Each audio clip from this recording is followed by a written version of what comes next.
বিজেপির পোলিং এজেন্টকে বের করে দেওয়ার অভিযোগ উঠল তৃণমূলের বিরুদ্ধে। বৃহস্পতিবার চাঞ্চল্যকর ঘটনাটি ঘটেছে কুমারগঞ্জ বিধানসভার চালুন গ্রাম পঞ্চায়েতের চালুন জুনিয়র বেসিক স্কুলে ২৮ নম্বর বুথে। খবর পেয়ে ঘটনাস্থলে পৌঁছান কুমারগঞ্জ বিধানসভার বিজেপি প্রার্থী শুভেন্দু সরকার। কার্যত বিজেপি প্রার্থী তৃণমূল নেতাকর্মীদের পিছনে দৌড়ে ঘটনাস্থল থেকে তাদের সরিয়ে দেন। এদিকে বিষয়টি জানতে পেরেই সুকান্ত মজুমদার বিজেপি প্রার্থীর সঙ্গে ফোনে কথা বলেন। এ নিয়ে বিজেপি অভিযোগ দায়ের করতে চলেছে বলে জানা গিয়েছে।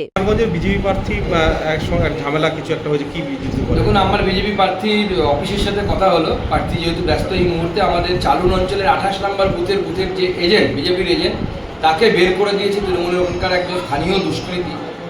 এই পুরো এলাকাটা তৃণমূল কংগ্রেস একটা জঙ্গলরাজ তৈরি করেছে। প্রাণসাগর থেকে শুরু করে চালুন, বাঁশরিয়া, অশোকগ্রাম, এই যে বিস্তীর্ণ এলাকা, এই এলাকাতে এর আগে আপনারা দেখেছিলেন যখন দিল্লিতে একটা ঘটনা ঘটেছিল করোনার সময়, তখন তবলিগি জামাতের তখনও এই এলাকার রোল পাওয়া গেছিল।